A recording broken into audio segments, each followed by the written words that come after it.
Bien, donc, bonsoir. Mm.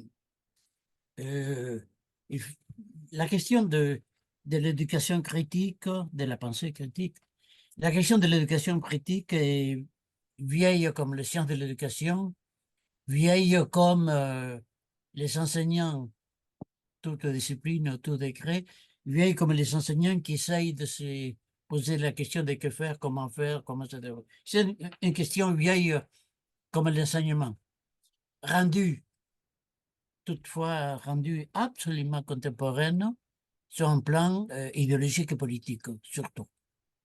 Nous, ce n'est pas, ce n'est pas une question très tendance, c'est plutôt la, pour le dire avec mon accent, c'est la conformité qui est actuellement démise.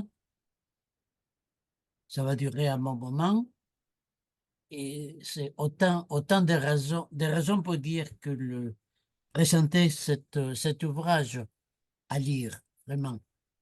Et présenter cet ouvrage et écouter ce que les quatre compilateurs, ordonnateurs du volume ont pu concevoir, bon, me semble tout à fait intéressant. Donc, sans plus tarder, donc nous avons avec nous Delphine Leroy, Christiane Gillon, je ne l'ai pas vu.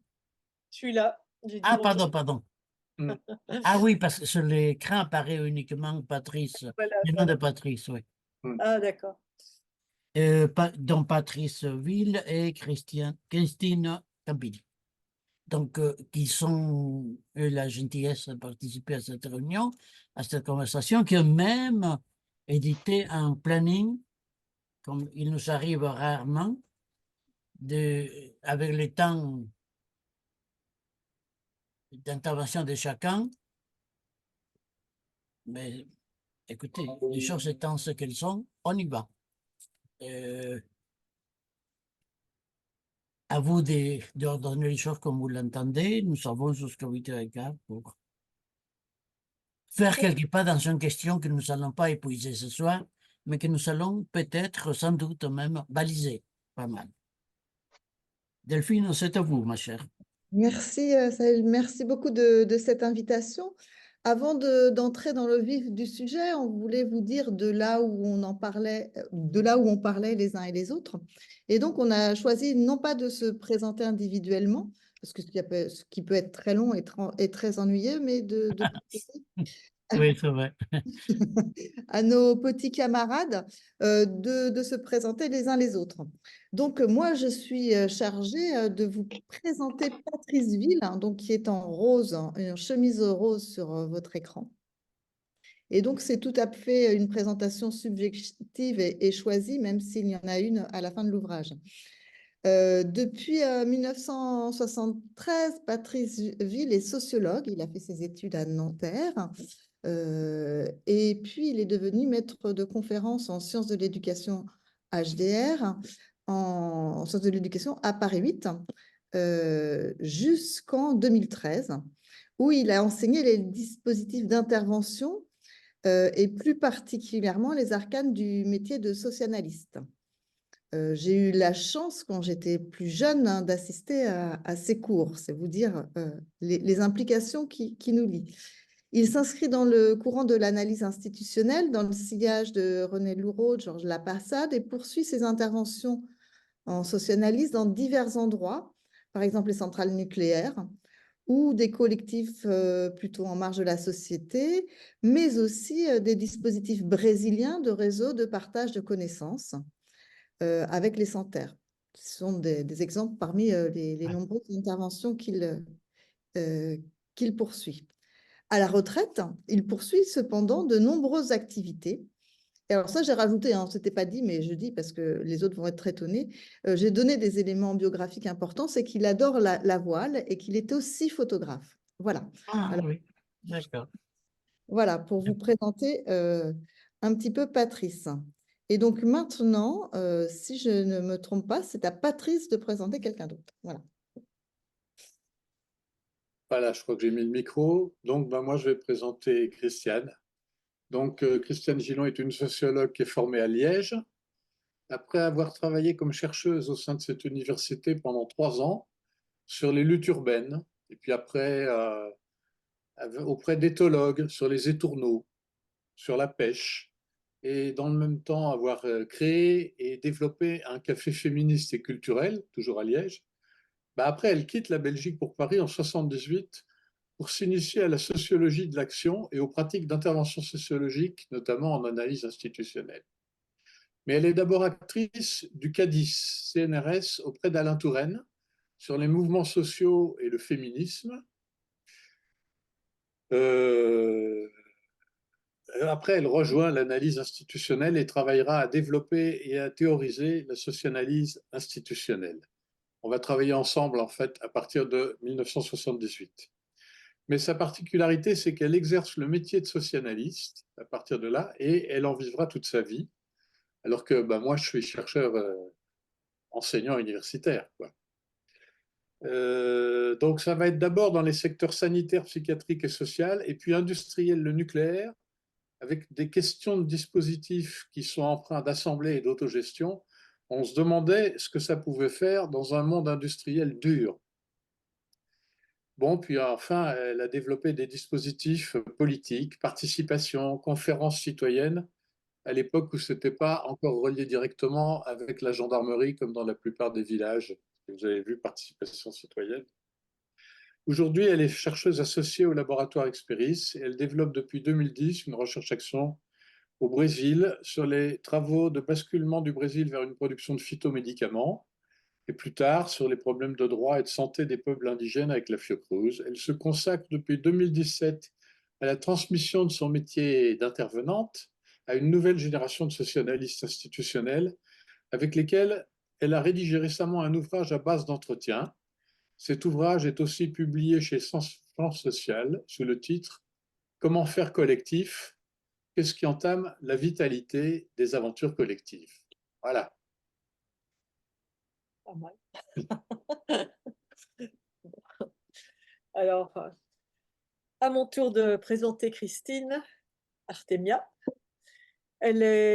Donc Christine Artemia, elle est chercheuse associée au laboratoire l'IRTES de Paris-Est, Créteil-Val-de-Marne. Ce laboratoire, ça veut dire Laboratoire interdisciplinaire de recherche sur les transformations des pratiques éducatives et des pratiques sociales. Alors, Christine s'intéresse à la maïeutique. Ses travaux portent sur la figure de l'enfant maïeuticien et la parentalité et ses apprentissages transformateurs. Elle s'intéresse à la place du sensible dans l'écoformation parent-enfant.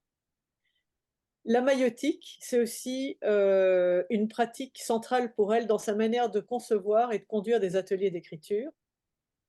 Elle s'intéresse aux expériences de chercheurs collectifs, par exemple celle du collège coopératif qui s'inspire des travaux de Henri Desroches et qui mettent en œuvre des pédagogies ouvertes, fondées sur la recherche-action, inscrites dans une visée d'éducation permanente tout au long de la vie. Comment les échanges de savoir se construisent, se transforment, échappent à l'institué et permettent des moments de création. Ce sont des objets de recherche de Christine Artemia. Alors nous, quand on a décidé de se lancer dans l'aventure de ce colloque qu'on raconte dans notre ouvrage sur les éducations critiques et les épistémologies des Suds, c'est elle qui a assuré la solidité d'une articulation entre colloquer, parler, communiquer, et écrire ensemble, en œuvrant à un dispositif d'atelier d'écriture qui était l'élément le plus dérangeant, en fait, de notre expérience, aussi bien pour les personnes qui ont participé que pour les personnes qui devaient faire des communications, les étudiants et nous-mêmes. Donc, on était une dizaine d'organisateurs et d'organisatrices. Et nous-mêmes, nous avons été bien dérangés par le dispositif des ateliers d'écriture dans ce colloque. Et le moins qu'on puisse dire, c'est que cette aventure, elle n'était pas du tout écrite d'avance. Mais là, vous allez pouvoir découvrir les différents chapitres de cette expérience dans le livre. Voilà. Bon, il manquerait une quatrième présentation. Il faut présenter Delphine. Ouais. Alors, C'est à mon tour de présenter Delphine. Je l'ai rencontrée il y a une bonne dizaine d'années à Paris 8, plus exactement au laboratoire Experis, qui était alors vivier de recherche autour des histoires de vie, avec une figure comme Jean-Louis Legrand, de l'imaginaire, de la recherche-action existentielle avec René Barbier, de l'analyse institutionnelle avec Patrice Ville, Rémi S. Je situe Delphine ainsi parce que, comme nous l'évoquons dans notre livre, nous avons une sorte de terreau commun au niveau des épistémologies et des pratiques, même si, et cela va avec ce terreau, cela suppose aussi être en désaccord de temps en temps au niveau conceptuel, en tout cas. À l'époque, c'était à peu près au moment où elle co-organisait un colloque intitulé Écriture en migration, histoire d'écrit, histoire d'exil en 2012.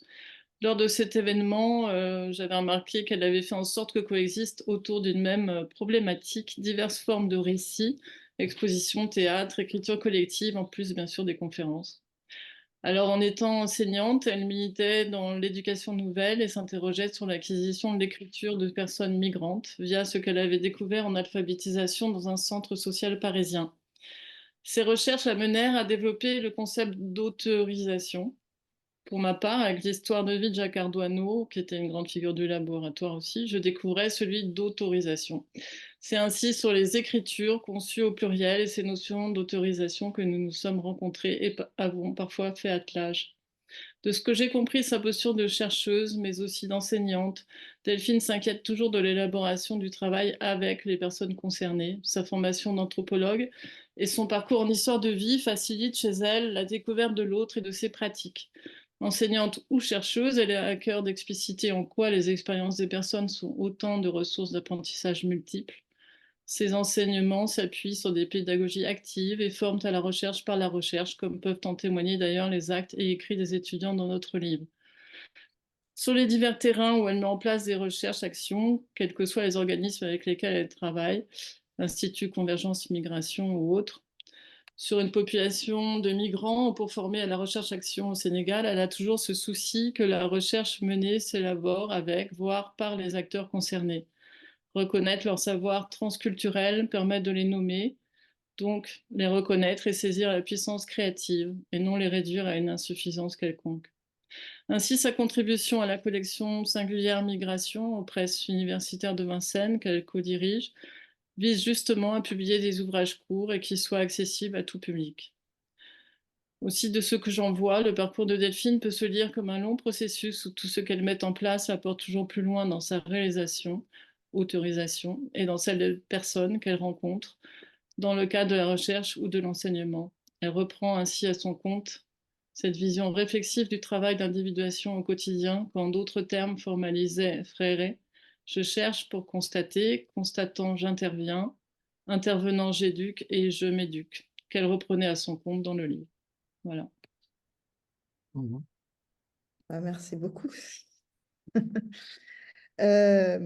Bien, donc maintenant, une fois que nous sommes présentés, on va essayer d'avoir un premier moment de discussion sur la partie principale, à savoir ce qu'on nomme éducation critique. Ouais. Et donc là, on va aussi le faire à 4 voix avec 4 petits moments différents de cette question. La première, c'est peut-être rappeler pourquoi on parle d'éducation critique, d'où vient cette appellation et ce qu'elle engage en fait. Et puis ensuite, on verra pourquoi, avec qui et comment en fait le livre indique les choses. Donc, pour qui était ce livre? Alors, l'une des premières choses, c'était qu'on voulait qu'il soit accessible, à la fois aux personnes ayant vécu le colloque, mais surtout à des personnes pouvant être à même de développer des dispositifs. Parce que notre propos est de dire, eh bien, ce colloque est un dispositif, et on va le voir en éducation critique, et on souhaiterait finalement diffuser, avoir, non pas en termes d'exemplarité, mais plutôt en termes d'énergie, de dire, bah voilà, c'est possible, et quels sont les moyens et les limites de cette proposition. Donc, on voulait rendre le livre accessible au plus grand nombre, à la fois à des praticiens, donc des praticiens des centres sociaux, des praticiens éducateurs et éducatrices en fait de tous ordres, et également à des étudiants et à des chercheurs. Donc voilà, alors c'est un peu ambitieux de dire qu'on voulait autant de public, mais c'était vraiment l'idée de ne pas faire un ouvrage uniquement pour les gens qui avaient vécu ce moment-là, ou uniquement pour un petit, puisqu'on sait très bien que dans l'université, on se lit peu finalement, et donc avec un jargon qui contraint la lecture à des gens qui ne sont pas habitués à entendre ou à lire des choses un petit peu jargonneuses de notre milieu. Et donc là, l'idée, c'était vraiment d'étendre cette thématique au plus grand nombre. Alors après, il y a pourquoi, et c'est Christiane qui va nous dire pourquoi on voulait absolument faire de ce livre un livre.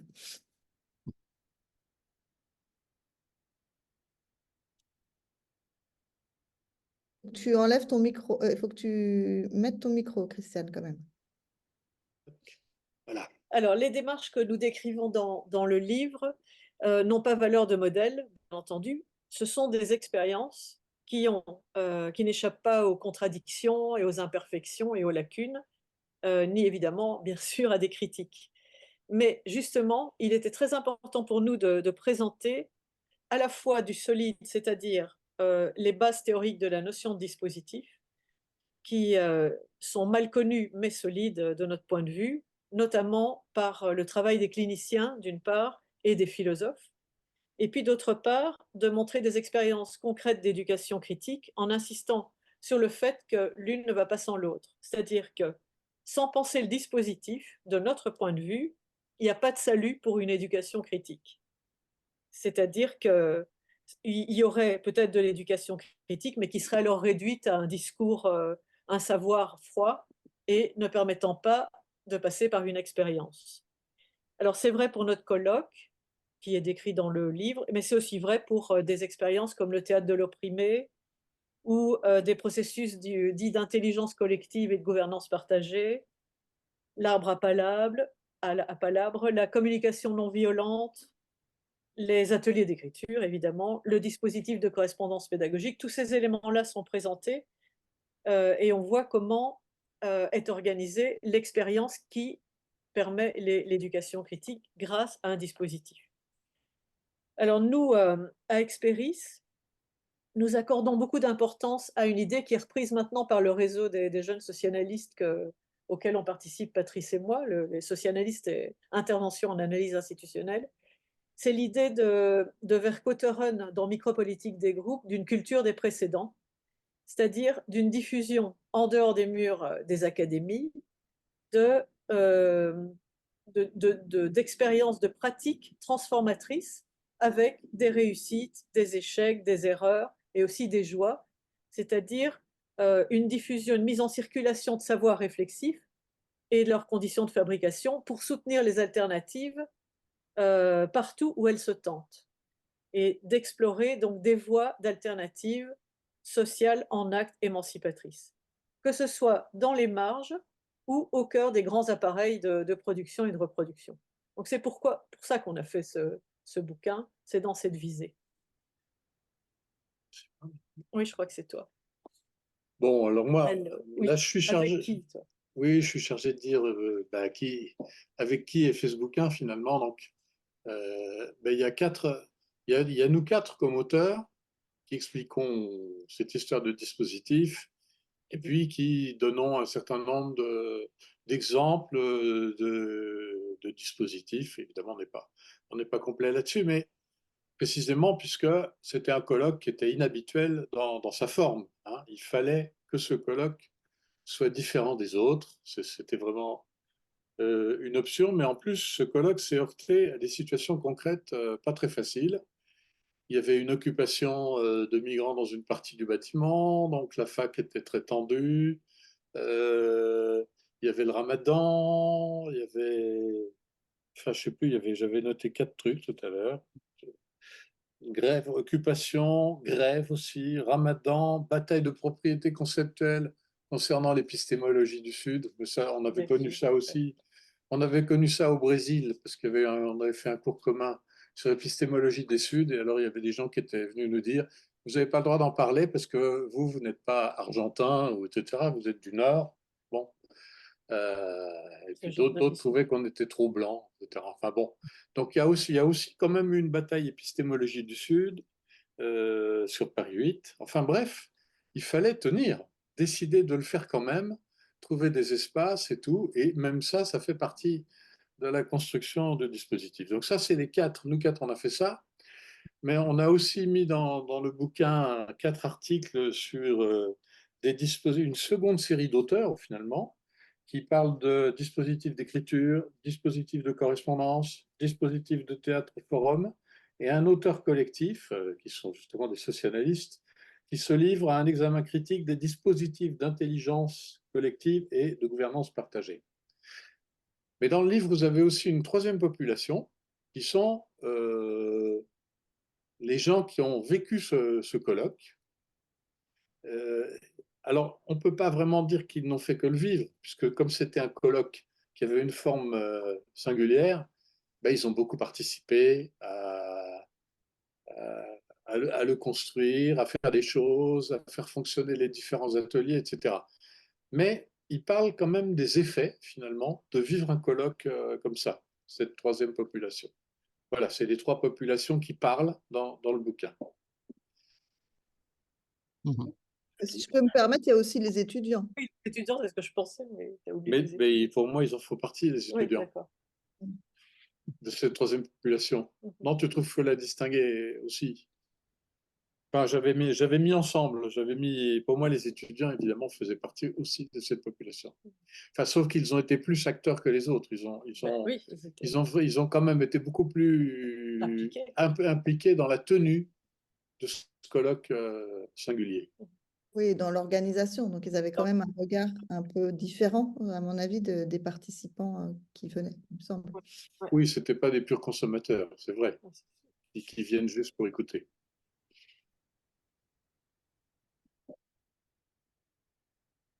Allô? Pour la suite, tu as fini, Patrice? Voilà, t'aimes bien. Ok.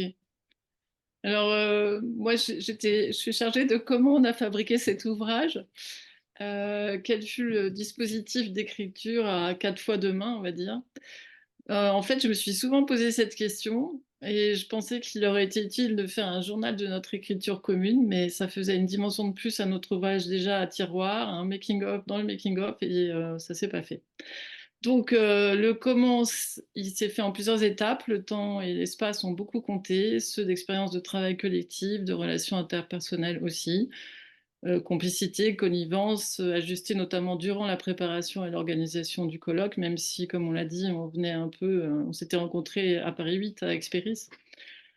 Il y a eu comme un silence de l'après-colloque, avec le départ des uns et des autres dans leurs univers autres, comme vacances, mais deuil aussi, selon.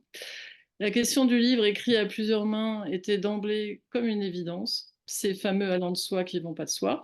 Il faut dire qu'il y avait pour genèse la structure même du dispositif du colloque à Paris 8. Nous avions rêvé d'un ouvrage qui s'ouvrirait aux écrits produits durant le colloque, revus et visités le cas échéant par ses créateurs.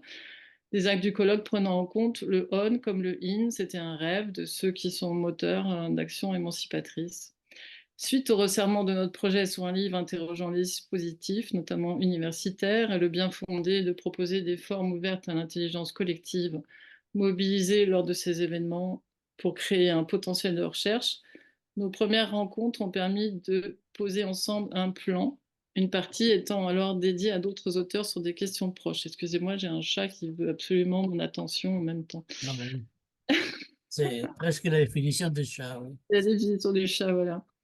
Donc, les premiers moments de rencontre où s'élaborer un premier contenu eurent lieu juste avant la période de la pandémie. Cela se faisait à Paris, chez Christiane et Patrice. Ce choix de lieu reposait surtout sur des questions matérielles, plus d'espace et central dans Paris, et conférait finalement au couple un rôle rassembleur. La question de faire circuler les lieux, notamment aller à 2 heures de Paris, chez moi, s'est posée, mais demandait une implication trop importante. Un premier retour sur l'expérience permit de faire le point dont nous avons fait l'économie après le colloque, un point qui se réinitialisera en fait après chaque moment d'écriture, nos recherches par l'écrit validant ou invalidant nos hypothèses préalables concernant les enjeux de notre dispositif. Au départ, nous fîmes en général des journées entières en présentiel, donc une partie de la journée était consacrée à une relecture et correction commune.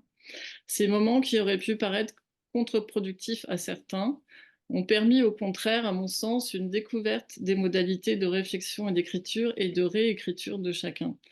Chacun étant destinataire de l'écrit des autres, cette approche première, pas à pas, excusez-moi, paragraphe par paragraphe, nous permettait d'entrer dans la part, je dirais quasi intime, ce silencieux du corrigé ordinaire, exposé cette fois à plusieurs, qui permettait de configurer les traces d'une écriture commune. Moi, personnellement, j'en parle parce que c'est quelque chose qui m'a beaucoup plu pendant notre écriture.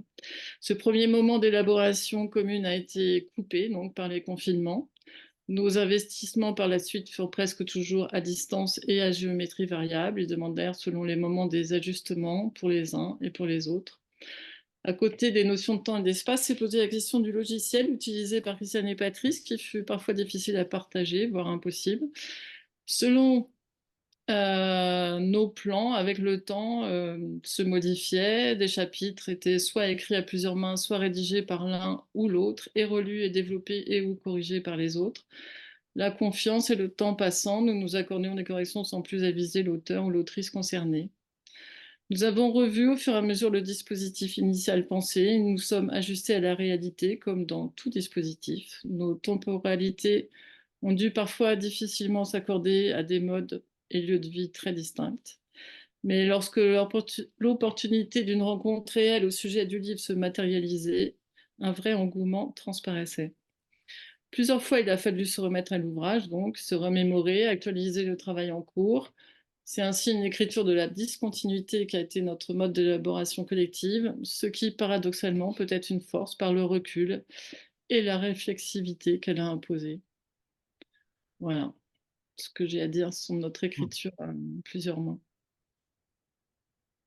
Une petite question qui n'est pas de détail. Est-ce que vous quatre, vous étiez les uns les autres au courant de ce que le collègue allait raconter?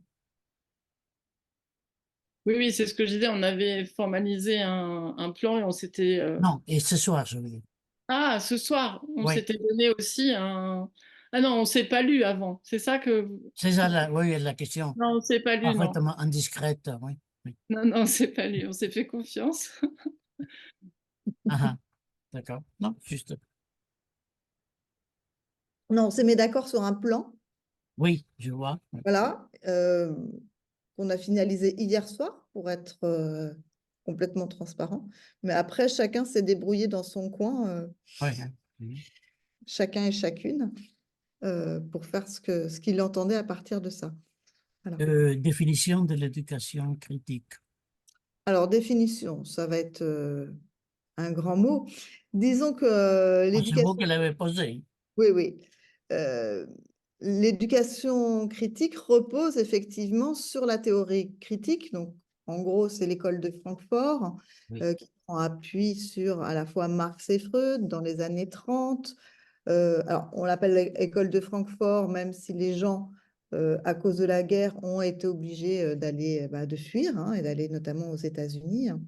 Donc, dans cette bande-là, au départ, il y a Adorno, Horkheimer, Marcuse, Habermas. Et puis, aujourd'hui, il y a Axel Honneth, qui est encore très, très actif et qui est une référence importante, en tout cas pour ma part. Et en gros, ils réfléchissent et ils déconstruisent l'idée de normalité ou d'allant de soi et disent que les faits sociaux ne sont pas une évidence. Et donc, ils interrogent sans cesse les faits sociaux en tant que problématiques intéressants, en fait, pas problématiques en tant que problème, à réfléchir et à interroger. Et donc, effectivement, la pédagogie critique s'inscrit dans ce courant d'éducation critique et a de multiples, finalement, adeptes et acceptions. La première et la principale étant qu'elle part du principe que l'éducation, en tout cas, l'apprentissage, ce n'est pas une transmission technique, mais une vraie démarche philosophique, politique, dans le fait que la personne qui apprend soit actrice de son apprentissage. Donc ça, c'est vraiment ce qui va caractériser cette approche. Et la deuxième, c'est cette notion peut-être d'agir et donc de praxis où la personne sera confrontée à la fois à des actions qui ne sont pas antinomiques à la réflexion et à une réflexion sur son action qui va permettre, dans un petit peu une forme de cercle vertueux, de revenir à une analyse et à une pensée et à un apprentissage plus fin, et en tout cas, qui n'est pas une simple transmission d'un objet vers une personne. En gros, tous les éducateurs qui vont prôner cette approche vont se démarquer des approches technicistes de l'apprentissage et vont tenter d'aller vers des choses qu'on va appeler éventuellement l'apprentissage transformateur, avec une logique de transformation de la société qui passe par une transformation de la personne.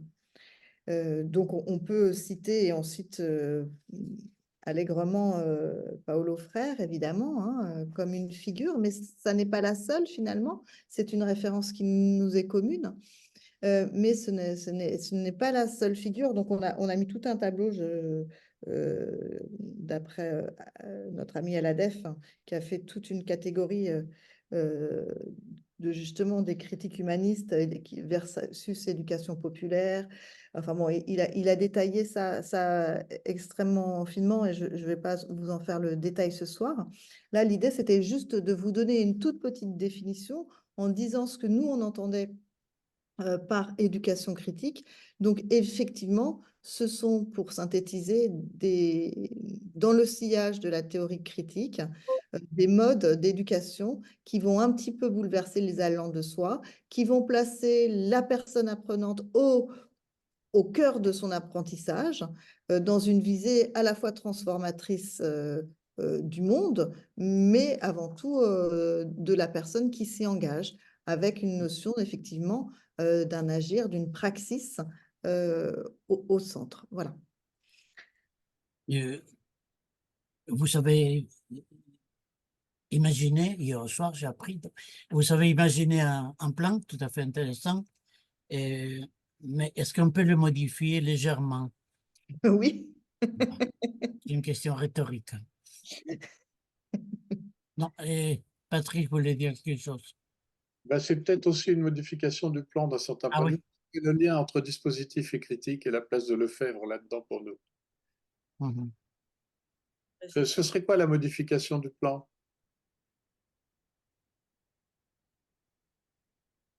Eugène? Mais je ne sais pas, je crois qu'il... Saül, ça serait quoi la modification du plan, Saül? Ah oui, pardon, oui. Non, je pensais que vous alliez continuer. Et non, s'attarder quelques minutes sur cet élément qui n'est pas, effectivement, qui n'est pas une définition, mais c'est pas, on peut pas, non, on peut pas, il faudrait avoir bien plus de temps pour pouvoir, et des temps et autres dispositifs, pour pouvoir étayer une définition, mais c'est un élément significatif, ouais, tout à fait. Donc, si on peut prendre quelques minutes pour discuter de cette visée de transformation de la société en passant par la transformation de la personne, cette visée émancipatrice, ce statut du collectif. Bon, vous avez dit tout un tas de termes tout à fait précieux et qui excitent beaucoup les philosophes qui vous écoutent. Oui, alors, et peut-être ce que je n'ai pas dit, mais que ça vous précisez, c'est effectivement l'importance du groupe et du collectif. Oui, oui. C'est-à-dire qu'il y a une dialectique entre effectivement la personne qui va apprendre et le collectif qui apprend en même temps et qui va coopérer en fait. Ce n'est pas un collectif passif et qui va rester indifférent et captif à un savoir transmis par le haut, mais bien une démarche en fait entre pairs aussi, hein, qui va stimuler et permettre de faire avancer en fait les apprentissages en cours. La visée est transformatrice à la fois pour le groupe, mais évidemment pour les personnes dans ce qu'elles vont éprouver par cette expérience. Et que peut-être le lien est que il n'y a pas de recette au départ. Il y a en fait la volonté de s'adapter et de faire avec le groupe et en fonction de ça, de créer finalement à chaque fois un dispositif qui soit adapté tant aux personnes qu'à la visée d'apprentissage. Donc, il n'y a pas un dispositif en soi qui serait un Oui, oui. modèle, mais bien une réflexion des pédagogues sur, ou des éducateurs, des éducatrices, je ne sais pas comment on peut les appeler, mais en tout cas des personnes qui vont tenir ces dispositifs pour qu'ils soient adaptés à l'objet et au groupe, et peut-être le faire évoluer le dispositif en cours. Mm. Oui, Patrice, tu voulais intervenir. Et Ouais. je voulais intervenir pour placer les choses un peu sous un autre angle, puisqu'on a un peu des angles différents. Moi, j'ai été très marqué par le sociologue Henri Lefebvre, qui en fait parlait de la crise et de la critique, et il disait que la crise, le problème d'une crise, c'est qu'on ne sait jamais comment ça sort. Par exemple, si on s'amuse à jouer une crise, ben ça peut être l'extrême droite alors qu'on voudrait que ce soit à gauche, etc. Et qui disait il faut opposer la crise et la critique. Parce que la critique, c'est l'art d'examiner les choses avant, c'est de parler et de jouer la crise en parole, et comme ça de pouvoir conduire la sortie de la crise. Et il avait beaucoup aussi insisté sur le fait que le lieu du politique, c'était le quotidien, en fait, et que plutôt que d'être dans des grands discours sur le néolibéralisme, etc., il y avait du politique dans l'espace dans lequel on est, et par exemple, il y a du politique dans la classe, lui. Du coup, il était assez intéressé par les histoires de dispositifs socioanalytiques, parce que si on fait un dispositif dans la classe, ben, le dispositif, il est décalé par rapport à ce qui est habituel. Donc, d'abord, il peut être vécu comme insécurisant, certes, ce décalage, mais il oblige à se poser la question de la forme qu'on ne fait pas fonctionner habituellement. Donc, il oblige à prendre du recul sur le normal.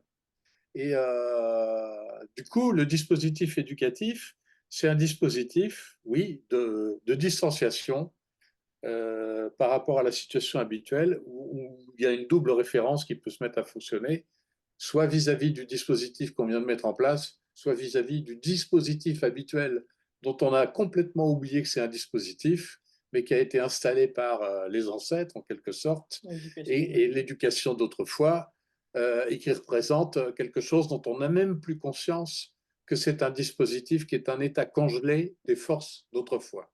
Voilà, donc ça, pour nous, il y a aussi cette dimension-là. C'est pour ça que je revenais à crise critique, dispositif. Et Oui. peut-être dire qu'au niveau du dispositif, on s'écarte aussi de la notion de dispositif de Foucault. Pour nous, le dispositif n'est pas forcément quelque chose de négatif. Chez Foucault, pas toujours non plus. Oui, Pas mais toujours. il y a quand même une critique du dispositif en tant que forme. Enfin, c'est une discussion qu'on a eue d'ailleurs importante entre nous, parce que ça non plus, on n'était pas d'accord au départ, mais on a trouvé des arrangements. Bon, et je retire ma proposition de d'interroger la notion. d'interroger, oui. Je la retire évidemment provisoirement. Vous n'échapperez point. Je reviens un peu plus tard, quand on aura un peu plus d'éléments. La, la plupart des gens, je suppose, n'ont pas lu le bouquin, je l'ai lu. Certaines parties une fois et demie même. La partie qui est plus conceptuelle, disons. Je reviendrai après. Enfin, je quitte pas, mais je reviendrai après. On continue donc. À Patrice, moins c'était qu'il y ait d'autres personnes qui veuillent dire quelque chose, bien sûr. Alors, c'est moi, mais je vois plus sur quoi c'est. comment le dispositif aide à penser d'autres formes éducatives. Oui, c'est ça. Bah, c'était un peu, c'est en lien avec quand même ce que je viens de dire tout de suite. Parce que l'intérêt du dispositif, si on reprend Lefebvre, c'est que c'est de la politique dans le champ d'action des personnes qui sont dans la salle, en fait, un peu paradoxalement.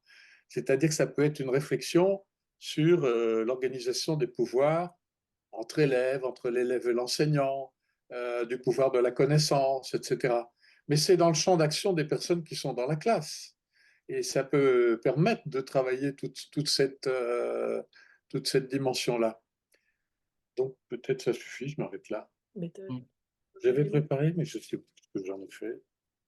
Ben Non. donc, Témia, elle va poursuivre et peut-être tu vas retrouver après. Alors moi, c'est plus concret, j'explique un peu comment était euh, réalisé le dispositif d'écriture au sein du colloque, donc ce dont on parle dans plusieurs chapitres du livre, et aussi comment il a pu être dérangé et dérangeant. Donc il y avait ce dispositif d'écriture qui était euh, comment dire, qui n'a pas été présenté au préalable aux intervenants, parce qu'on y a pensé au fil de l'organisation du colloque. Et même si en amont du colloque, on avait constitué un sous-groupe spécifique pour l'élaborer, imaginer comment faciliter l'écriture, qui n'est jamais très évidente pour certaines personnes. La visée, c'était de favoriser la diversité dans les débats, qui sont souvent monopolisés pendant les colloques par quelques orateurs, en général universitaires, au détriment de praticiens ou autres personnes moins affirmées dans la prise de parole ou dans l'institution, et de faciliter une possible réflexion commune partageable au sein du colloque. Ça, c'était l'idée, que chacun ait la possibilité d'offrir une trace de sa réflexion issue de ce moment collectif et qui, a priori, regroupait différentes personnes intéressées par le sujet de l'éducation critique. Donc, c'était vraiment coupler la thématique du colloque et les questions de chacun afin que soit produit un écrit mettant en commun les réflexions et ouvertures possibles. En même temps, on n'avait pas vraiment les moyens de nos ambitions. Il aurait fallu reconfigurer totalement les ateliers, donc anticiper en informant en amont et puis mieux préparer la facilitation. À défaut, c'est le temps d'exposer des intervenants qui a été écourté, qui est passé à 15 minutes. Et puis pour faciliter l'écriture, aider à dépasser les résistances à l'écrit, plusieurs étapes ont été proposées au sein des ateliers. Chaque participant a été invité par un facilitateur à produire à l'issue de chacune des interventions un texte personnel répondant à une question du jour qu'on mettait sur la feuille qu'on donnait aux participants. Donc il avait un temps d'écriture de 10 minutes, puis il échangeait en petits groupes pendant 15 minutes afin d'écrire une synthèse commune qui était ensuite lue à l'ensemble de l'atelier pour débattre. Et à la suite de tout cela, on faisait une réunion tous les soirs dans un lieu qui s'appelle la Rotonde, où les chaises étaient disposées en cercle, qui réunissait donc tous les participants du colloque, qui pouvaient interagir sur les différents retours des ateliers. Les écrits étaient affichés dans la salle, et ça composait ainsi ce qu'on a appelé le journal du colloque. Donc, on avait mis sur les feuilles une phrase d'amorce, toujours pour éviter la peur dans la page blanche, et puis aussi pour pour en fait inciter à des questions qui ne soient pas des questions conceptuelles en lien avec le thème du colloque, mais plutôt retenir des lancements renvoyant à des pratiques et à la singularité de chacun. Donc, c'était inciter en fait à entrer dans une posture critique à partir de soi sur des éléments concrets et dynamiques. Comment, en quelque sorte, je vais me réapproprier ce que j'ai entendu et créer autre chose en collectif. Donc, même si il y avait cette personne facilitatrice et qui donnait des consignes, qui expliquait le cadre, qui était attentif a priori à chacun, qui veillait au bon enchaînement des différents moments et qui était là aussi pour que le vécu soit moins dans cette violence symbolique qu'on connaît concernant l'écrit, il y a eu pas mal de résistance.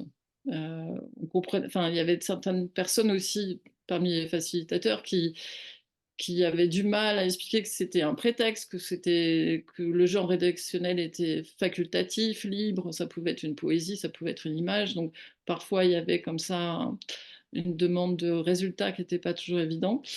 Et l'invitation en même temps était aussi perçue par la plupart des personnes dans les ateliers. Il y avait vraiment cette idée de réaliser un travail dans une perspective de recherche-action coopérative, de profiter de la présence de personnes issues d'environnements différents pour se rencontrer et voilà, et d'en faire quelque chose. En même temps, on était tout à fait lucide sur le peu de temps imparti à l'écrit, sur les enjeux soulevés par les écrits.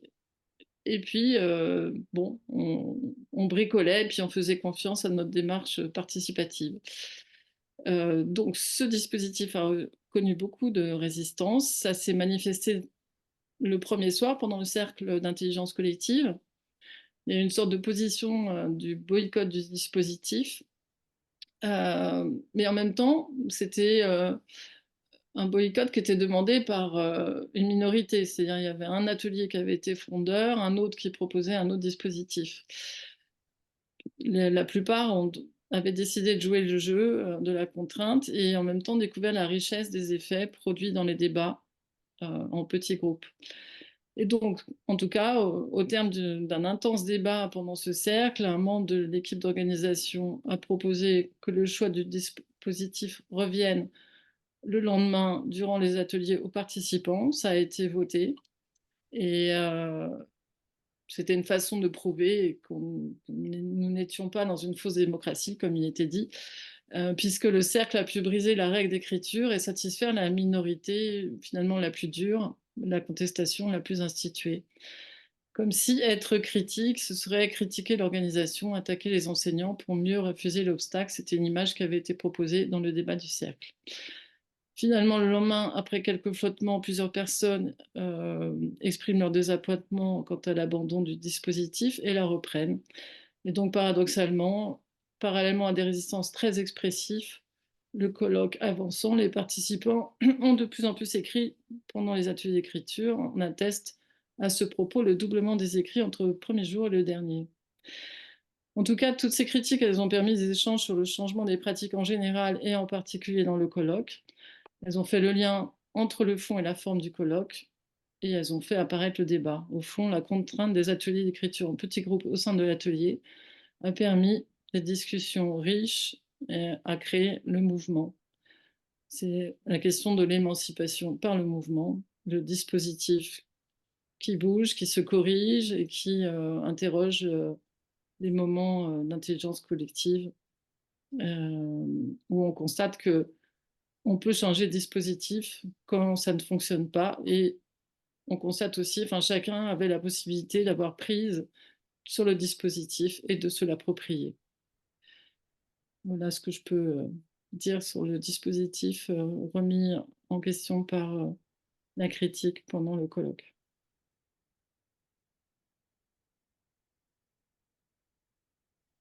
Ça va? Excusez-moi, est-ce que vous pourriez revenir, parce que j'ai pas suivi à un certain moment le déroulement du dispositif. Vous demandiez, donc il y avait 15 minutes d'intervention des intervenants, 15 minutes, et ensuite ils devaient répondre.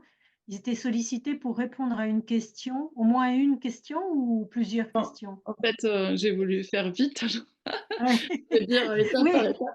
En fait, à l'entrée de chacune des salles, il y avait ouais, donc le facilitateur avec des feuilles de couleur sur lesquelles était déjà ouais, imprimée la question, enfin l'amorce en fait, et, ouais. euh, et qui distribuait à chaque participant, pas les intervenants, ces feuilles. Et pourquoi des feuilles de couleurs différentes? Parce que ça permettait en fait de mettre les roses avec les roses, de créer déjà des petits groupes pour essayer de gagner du temps. Donc ensuite, voilà, les participants savaient qu'ils allaient être avec les autres roses. Donc ils avaient cette amorce sur cette feuille. Et une fois que, en général, dans les ateliers, il y avait 3 intervenants. Donc il y avait 3 fois 15 minutes d'intervention. Et après ces interventions, on proposait, donc le facilitateur, il avait pris le temps d'expliquer la consigne à chaque fois qu'il donnait la feuille. Et après, il la reformulait. Donc, non pas intervenant, mais participant, prenait 10 minutes pour écrire ce qui lui passait par la tête par rapport à ce qu'il avait entendu durant les interventions. Après, il mettait ça en commun avec les autres membres de son groupe de couleurs. Ils étaient un jour 3 à 5 selon les ateliers. Donc, il pouvait y avoir comme ça plusieurs groupes. Ensuite, ensemble, ils élaboraient une synthèse par rapport à tout ce qu'ils avaient pu écrire et échanger. Donc, pour faire tout ça, ils avaient 20 minutes. Il y avait en général une personne qui était désignée pour faire une sorte de mini-écrit de synthèse. Tout ça, c'était donné. Enfin, il faisait ensuite une petite restitution à tout le groupe. Et ça permettait un échange avec l'ensemble des participants, intervenants compris. Et là, cet échange, il restait plus qu'entre 20 minutes et 30 minutes selon comment s'étaient déroulées les phases d'écriture. Et Et en- c'était les étudiants qui jouaient le rôle de facilitateur? alors, il y avait les étudiants Ouais. organisateurs et puis nous-mêmes. On était, enfin, donc disons, on va dire le groupe qui avait imaginé ensemble le dispositif, dont quelques-uns qui étaient aussi animateurs d'ateliers et des formateurs, en plus de nous 4, voilà. Et, euh, et après, voilà, les étudiants, ils ramassaient les feuilles. L'idée, c'était aussi qu'ils aient le temps je crois qu'ils tapaient les synthèses, je crois, ouais, c'est ça. Et puis sinon, toutes les feuilles, elles étaient suspendues dans cette grande salle où on faisait le soir les cercles de parole. Voilà. Je sais pas si c'est clair maintenant. Et qu'est-ce qui a dans la demande de boycott, qu'est-ce qui a été invalidé dans ce déroulement? Qu'est-ce qui est dans cette façon de faire? Je vais en parler parce que Oui, moi, j'ai oui. souffert. Ouais. Parce que toi, t'en as souffert, t'étais dans l'atelier. Oui, j'étais dans l'atelier qui a été le plus difficile à tenir. Donc, pour vous donner les deux idées, les amorces, par exemple. Premier jour, donc il y avait 3 interventions qui avaient été écoutées. Après ces interventions, ça change quoi dans ma pratique? 3 petits points, et puis les gens devaient écrire. Ou l'amorce d'une deuxième journée. Je n'avais pas pensé à ça et je voudrais ajouter 3 petits points. Bon, Ça, c'est tous les- voilà. Et alors, dans mon atelier, il y a des gens qui sont, enfin, un gars qui a commencé, il s'est assis sur la table et il a dit oui, c'est inacceptable ce pouvoir que vous prenez de nous obliger à écrire, etc. Alors, il faut dire que moi, j'ai un mal de chien à écrire et Toi, tu détestes. je déteste écrire, en fait. Donc, le fait de devoir demander aux gens d'écrire, j'étais pris dans une contradiction Insurmontable. insurmontable, puisque je n'étais pas vraiment un décideur de ce Si, dispositif-là. si, tu étais co-décideur. Oui, j'étais co-décideur, mais bon, j'étais un co-décideur un peu contraint. Voilà. Voilà. Et alors, ça a été dur, violent, agressif. Euh, Ça a été une sorte de refus qui est monté une personne, puis une autre, puis une autre, puis une autre. Et voilà. Donc, j'ai été débordé et je ne trouvais pas ça marrant. Les dieux. Je ne sais pas si ça vous montre. Voilà. Oui, oui, je vois bien. Bon, puis après, j'ai Voilà. dit à mes collègues, ben, moi, les feuilles, il n'y en a pas dans mon atelier. À la limite, elles auraient presque été expirées et on n'en était pas loin. Hein. Vous parlez d'étudiants, mais c'est de quel type d'étudiants, quelle catégorie, quel public vous aviez dans ce Ah, groupe-là? ça, ce n'était pas des étudiants. Celui qui a lancé la contestation, Oui. c'était quelqu'un qui venait de Belgique, Ah donc oui, il faut se méfier des Belges. Oui. Ah qui oui, ça. était spécialement pour le colloque, mais que tu connaissais, je crois, Delphine. Mais qui était un étudiant de master, ouais. Ah, c'était un D'accord. étudiant de Serein. C'est ça. D'accord. Hmm. Bon. Mais qui était engagé dans des dispositifs d'éducation populaire. C'est un militant aussi, hein, voilà. Mais ce qu'on peut dire, c'est qu'une fois qu'on laisse la possibilité finalement ouverte à l'expression, les gens s'en saisissent et des fois s'en saisissent contre le dispositif. Bon, voilà, c'était Ah oui. éprouvant pour Patrice, mais c'était aussi le gage d'une prise en main du dispositif par les personnes, ça c'est sûr. Oui, mais alors ce qui m'a vraiment frappé, c'est que je trouve que quand un colloque fonctionne de façon normale, les gens se plaignent dans les couloirs en disant, enfin, ils font leur communication, puis après ils se baladent, ils s'en vont, je ne sais pas ce qu'ils font. Mais là, quand c'est des colloques qui sont différents et innovants, les gens attaquent. Ouais. Les plus radicaux, instantanément, enfin non, dans beaucoup de situations, les radicaux attaquent les innovations. Vous parlez Après, il me semble que cet étudiant, il est resté jusqu'à la fin du colloque. Oui, Oui. Et Il a participé après. Enfin, ça fait partie de nos contradictions inhérentes. Vous ça parlez s'installe dans une d'intervenants, sorte de contre-leadership aussi. pardon. Oui, je disais Vous juste parlez qu'il s'installe dans une sorte de contre-leadership. Ouais. Vous Et parlez d'intervenants. dans l'expression, vous avez demandé, vous avez précisé expression écrite, vous n'avez pas laissé le choix, expression théâtrale, expression verbale, expression picturale. Vous avez dit écrite? On avait fait une sorte de mode d'emploi pour tous les facilitateurs parce que voilà, c'était pas évident. Mais il y avait l'idée que ce soit libre. En tout cas, ça pouvait être un dessin. Après, théâtre, on n'avait pas le temps. Enfin, voilà. Ça pouvait aussi ne pas se faire. Enfin, il n'y avait pas d'obligation. Après, selon les facilitateurs, ça s'est plus ou moins entendu comme ça. Vous parlez d'intervention. Quels étaient les grands axes de vos interventions? Il y a des intervenants, vous dites, j'ai bien compris, en début de journée, en début de matinée. Quelles étaient les thématiques traitées dans ces interventions? Comment vous en dire quelques mots?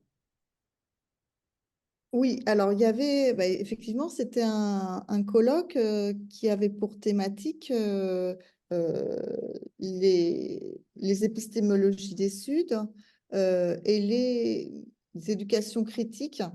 euh, avec la figure de proue de Paolo Frère. Donc, il y avait des conférences avec des conférenciers. Hein, il y a eu Le Noir. Enfin, voilà, il y a donc des choses très, très descendantes, très académiques, on pourrait dire.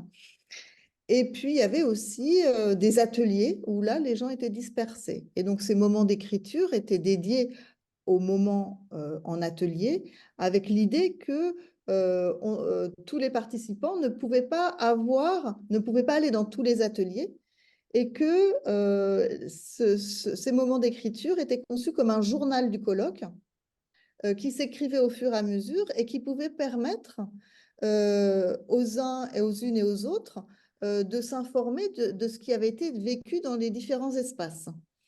Et pour ça, il y avait des moments qu'on a appelés les cercles d'intelligence collective, où tout le colloque se réunissait sans intervenant, mais pour faire en fait de la régulation et pour dire ce qu'il s'était passé dans les différents moments et comment ça avait été vécu, perçu. Et donc, c'est aussi lors de ces moments-là qu'il y a eu des contestations. Et puis, il y avait d'autres espaces qui étaient des moments informels, mais qui ont contribué aussi au colloque, puisqu'effectivement, il y a eu un moment de théâtre avec à la façon d'Augusto Boal, il y a eu un bal, il y avait une librairie, une exposition, etc. Donc, il y avait plein d'autres espaces et moments, mais une structure, la structure fédératrice, c'était quand même ces moments collectifs où on revenait un petit peu sur ce qui avait été vécu et où effectivement le journal du colloque arrivait comme un moyen de produire une connaissance qu'on voulait collective. Voilà.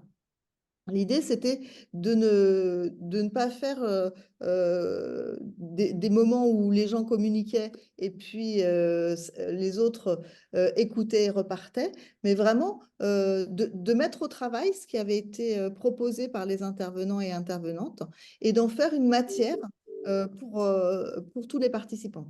Je ne sais pas si j'ai répondu.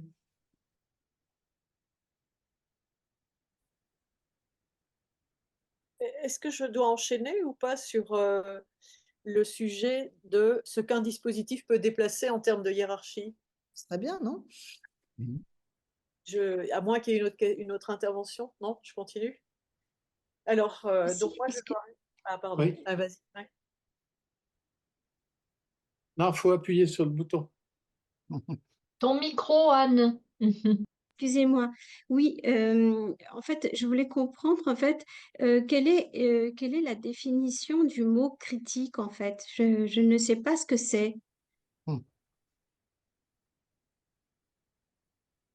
Tu as toujours été assez impoli, Anne. Oui, c'est Si tu entends les compliments. C'est quelque chose qui m'est moi-même difficile à faire. Donc, c'est une très très bonne question. Je ne sais pas si je vais pouvoir y répondre. Certainement non. Mais critique, c'était justement de ne pas accepter les évidences comme normales. C'est plutôt un déplacement, mais ce n'est pas forcément justement de critiquer au sens où on va dire du mal de quelque chose ou de quelqu'un. Donc, ce n'est pas dans ce sens-là. C'est vraiment dans une démarche de compréhension fine des choses et peut-être d'interrogation sur le réel ou sur des allants de soi. Hein. Et donc, peut-être que la critique, c'est une forme de réflexivité, en fait, de s'interroger sur ce qu'on fait et pourquoi on le fait et comment on le fait. Alors, ce n'est pas une définition, mais c'est plutôt la manière dont moi je l'entends. Voilà. Oh, tu peux le comparer, Anne, à ce que nous appelons un parti social de construction. Tout à fait. Oui, oui. Bon.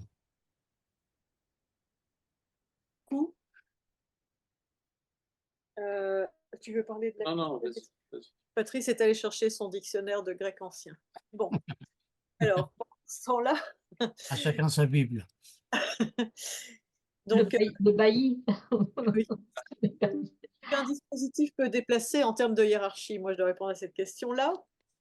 Donc, moi, je pense qu'en soi, un dispositif ne peut rien déplacer, a priori, je veux dire, en lui-même, puisqu'il va être habité par les personnes, il va être combattu, il va être tordu, il va être modifié. Et en fait, on ne peut pas dire à l'avance s'il aura des effets, notamment s'il aura les effets qu'il vise. Hein. Et donc, je pense qu'un dispositif en soi, il ne déplace rien. Mais j'aime beaucoup la définition de Roussillon, là, le psychanalyste, qui dit que le dispositif, il a une fonction phorique, c'est-à-dire au sens où il va placer les personnes, il va porter les personnes les unes par rapport aux autres. Ça, c'est une première action que fait le dispositif. Et puis, il a une fonction sémaphorique, c'est-à-dire qu'il envoie des signes, des signaux, quoi. C'est pas des signaux verbaux, enfin, il y a les consignes, mais il n'y a pas que les consignes. En fait, il y a tous les découpages du temps, de l'espace, tous les mouvements formels et informels, les moments qui sont prévus dans le dispositif. Ça, c'est la dimension sémaphore, c'est-à-dire que le dispositif envoie des signaux sur une orientation qui est proposée. Et puis, il a une fonction de mise en scène du sens, quoi. Il invite à travailler le sens de ce qui se fabrique ici et maintenant. Et ça, c'est ce qu'on avait donc agencé. Donc, il est à la fois, il est phorique, il est sémaphorique et il est métaphorique. Et donc, il oblige, il est supposé obligé à se demander, mais qu'est-ce que je fais là? Nous, en socianalyse, on s'inspire énormément d'une phrase super connue de Toscaïès en psychothérapie institutionnelle, qui est de dire tous les matins, il faut se demander, mais qu'est-ce que je fais quand je fais ce que je fais? Et là, ce qu'on peut dire, c'est que le dispositif, il organise cette interrogation pour l'ensemble des personnes, mais qu'est-ce que je fais quand je fais ce que je fais? Et alors, nous, dans notre dispositif, c'est sûr qu'on avait préparé un déplacement de hiérarchie. Enfin, il y avait les hiérarchies sociales entre les maîtres et les élèves, les chercheurs, les non-chercheurs, ceux qui communiquent et ceux qui écoutent, les cultures du Nord, les cultures du Sud. Et puis, je pense d'une façon assez centrale, il touchait à la hiérarchie entre l'impossible et le possible. C'est-à-dire que la pensée dominante, c'est plutôt une pensée de « c'est impossible », de faire un certain nombre de pas pour aller dans une éducation différente, etc. Et le possible, c'est une pensée minoritaire ou qui se représente comme telle. Mais les étudiants, quand ils décrivent les effets de la traversée de ce colloque et de ce dispositif qui avait été proposé, qui a été fortement combattu, mais finalement adopté, remanié, transformé, bon, ils parlent d'un effet sur eux d'audace. Ils disent que ça les a mis dans une position d'oser expérimenter, de se dire oui, c'est possible de faire telle ou telle chose, que ce soit à l'intérieur de l'éducation nationale ou à l'extérieur. Donc, dans le colloque, voilà. Donc, le dispositif, il était pensé évidemment en cohérence avec les épistémologies des Suds. Et les épistémologies des Suds, parce que ce qui est mis en avant, c'est l'écologie des savoirs, la visibilisation des invisibles, ce qu'ils appellent interculturalité. Et le dispositif, il était pensé pour faire en sorte que les discussions soient menées dans une forme qui soit cohérente avec ce contenu des épistémologies des Suds.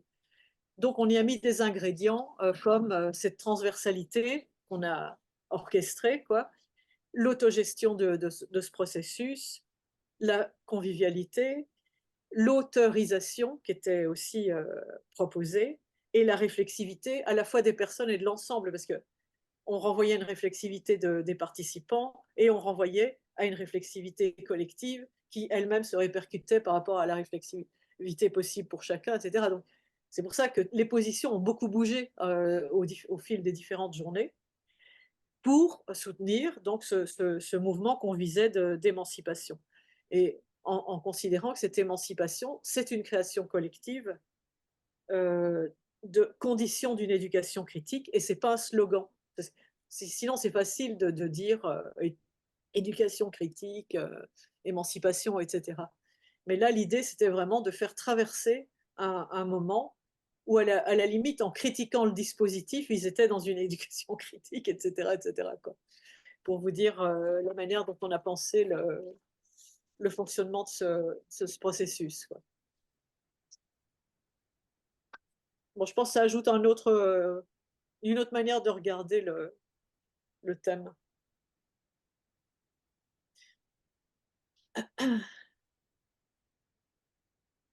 Et dans le dernier moment, on avait pensé, en fait, vous proposer 4 questions, enfin une série de questions sur lesquelles on n'est pas forcément d'accord, mais qui pourraient alimenter une discussion générale. Sauf si vous aviez des questions avant. Je dis ce que j'ai trouvé. Ah, t'as trouvé? Non, j'ai regardé justement sur le Bailly, l'origine de crise, critique, etc. Tous ces mots-là sont proches en fait et ils viennent de l'idée de juger, de séparer d'abord. J'ai écrit name, ça veut dire séparer, basculer, et de séparer, et après ça va donner plus tard juger, décider. Parce que l'idée, c'est que dans une crise, il y a une séparation qui se passe et qu'à un moment donné, il va y avoir finalement un basculement dans un sens ou dans l'autre. Mais quand on parle de critique, c'est plutôt peut-être l'idée d'arriver à une distanciation qui permet effectivement de construire du jugement sur quelque chose. Donc, d'examiner les choses de façon positive, négative, etc. Avec cette idée, moi, que j'aime bien quand même chez Lefebvre, c'est que la fonction critique évite la fonction de crise qui sépare toute seule des éléments avec un élément qui peut gagner contre l'autre de façon sauvage, et qu'au fond, la critique, ça peut permettre de faire un travail à froid, avec une décision réfléchie et une conduite de ce qu'on fait. Et Ouais. voilà. Je ne sais pas si ça répond à cette histoire de crise critique, mais moi j'aime bien retrouver les origines des mots. J'ai l'impression qu'on comprend mieux les choses.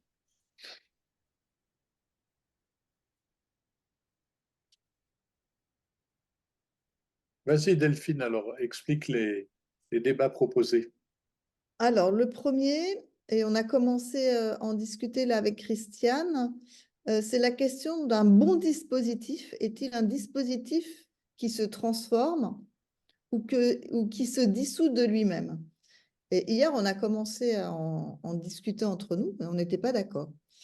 Alors, on est tous d'accord sur l'idée de transformation. Lorsqu'une équipe ou un éducateur, une éducatrice va proposer un dispositif, généralement, s'il est bon, il va se transformer, il ne va pas rester tel quel à la lettre. En revanche, là où on était sur des points de désaccord, c'est sur le fait qu'il puisse se dissoudre, que ça aurait pu être un effet positif. Alors moi, j'ai proposé un exemple hier, donc je vais le redonner. Lors d'une recherche-action qu'on avait fait avec des étudiants et des artistes à Stein, donc une commune près de Saint-Denis, en Seine-Saint-Denis, qui portait sur les langues et des récits de vie sur les langues des habitants, pour que les habitants puissent s'apercevoir finalement de la richesse de leurs apprentissages non valorisés.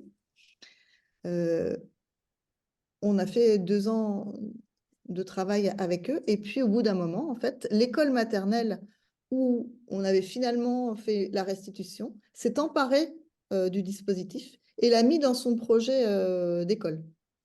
Et donc, en fait, nous, ce qu'on avait pensé en 2 ans en termes de fête de quartier, de vie de quartier, ça a été repris sans qu'il y ait besoin finalement après d'une intervention extérieure.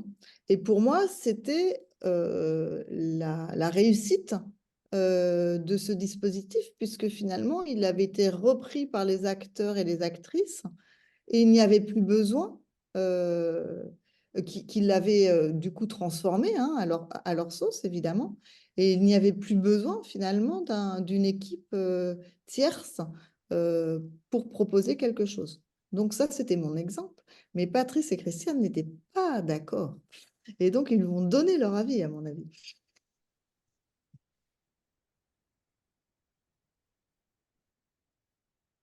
Oui, vas-y.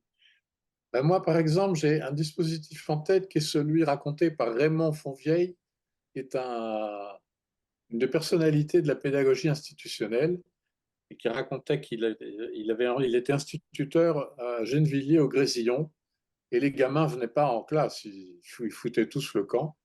Donc il a eu l'idée de mettre dans la classe une carcasse de voiture, une épave, une 4 chevaux. Donc les gamins qui s'enfuyaient de l'école sont venus voir en disant c'est incroyable, il y a une voiture dans la classe, etc. Donc ils sont allés voir et lui il leur a dit si vous voulez, si on est d'accord ensemble, on va la faire rouler. Voilà. Et il a expliqué comment toute sa pédagogie au Grésillon s'est faite là-dessus. D'abord comme une sorte d'attraction, et puis après, il fallait voir ce qui était en panne, trouver sur des catalogues les pièces, aller les commander.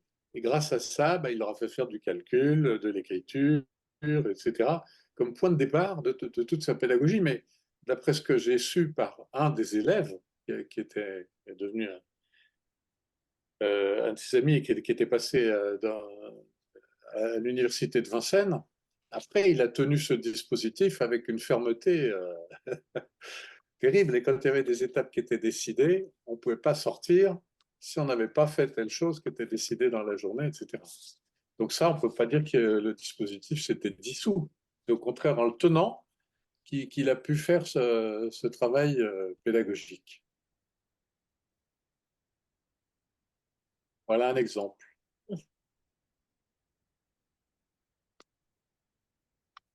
Qui a pas l'air de les inspirer.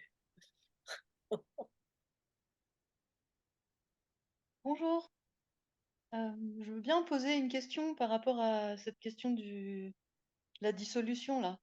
Parce que dans l'exemple qui est donné par Delphine, ce que j'entends, c'est que vous entendez le mot dissolution comme, enfin, en fait, c'est la disparition de la nécessité que ce dispositif soit tenu par des tiers. Et donc, presque que le fait que ce soit plus tenu par des tiers, ça devient un projet plutôt qu'un dispositif. C'est un peu ça le sous-texte, je crois, de ce que j'ai. Enfin, en tout cas, c'est ça que j'ai cru entendre. Et donc, je me demande si pour qu'une chose soit un dispositif, il faut nécessairement qu'elle soit tenue par quelqu'un qui est extérieur à ce qu'il produit, quoi. Enfin, voilà. Je sais pas si ma question est intéressante ou pas. Vous n'êtes pas obligé de rebondir dessus.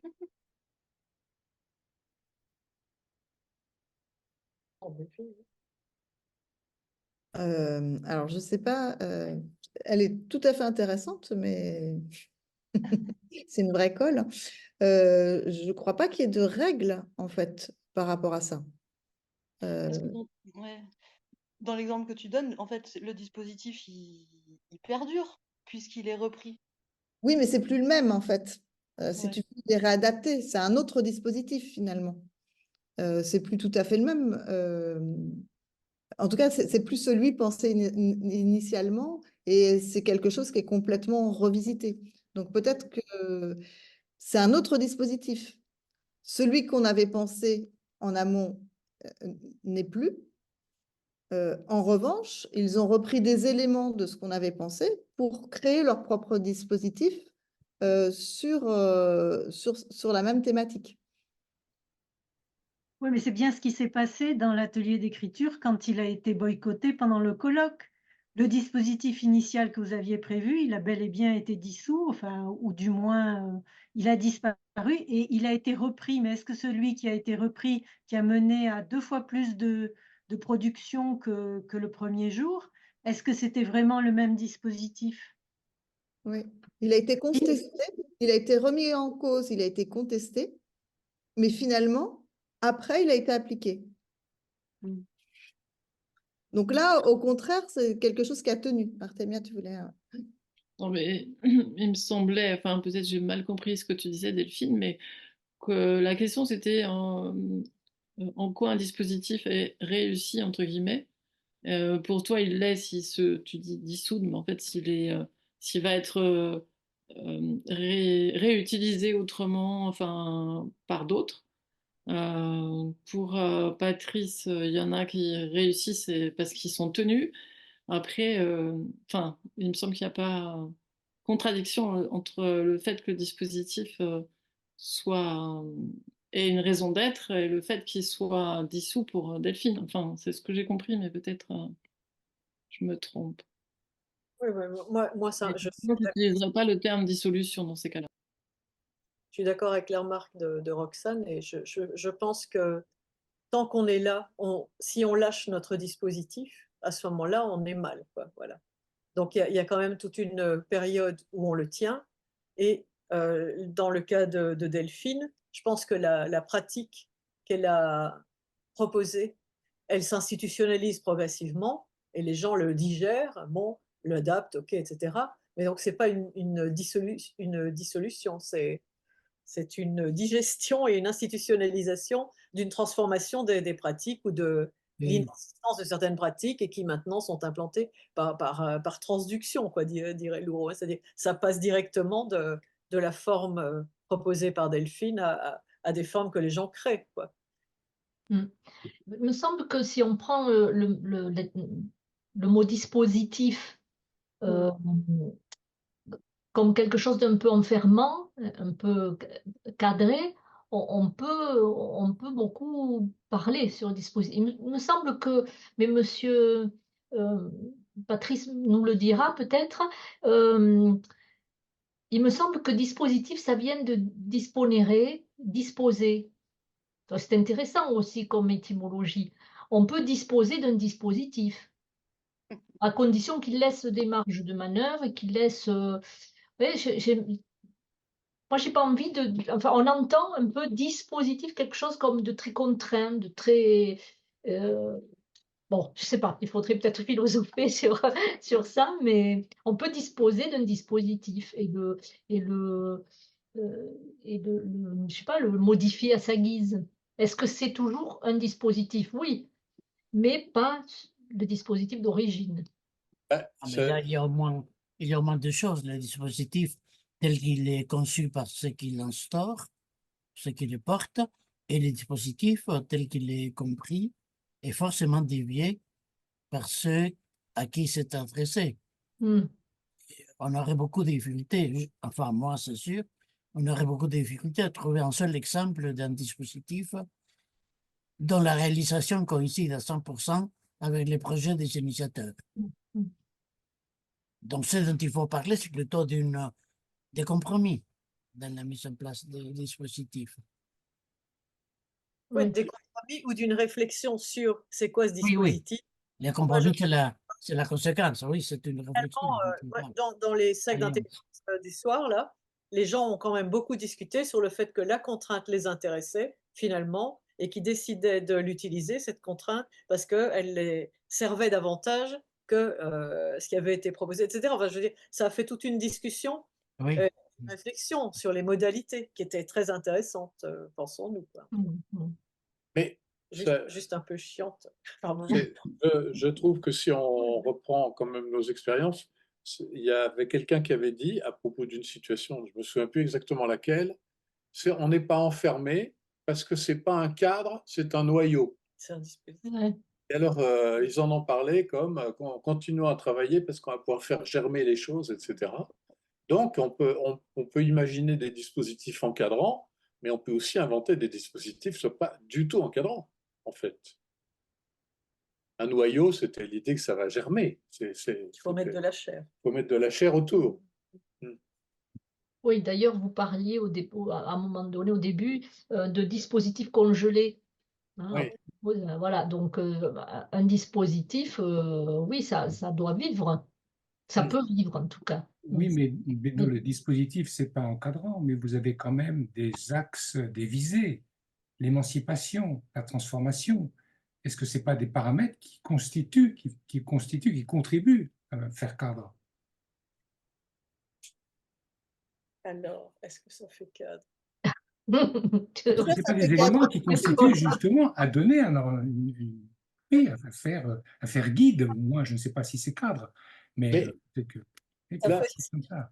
Une visée, vous avez une visée, vous avez donc une intentionnalité, une visée qui, à mon avis, se rapprocherait quand même de cette fonction cadrante.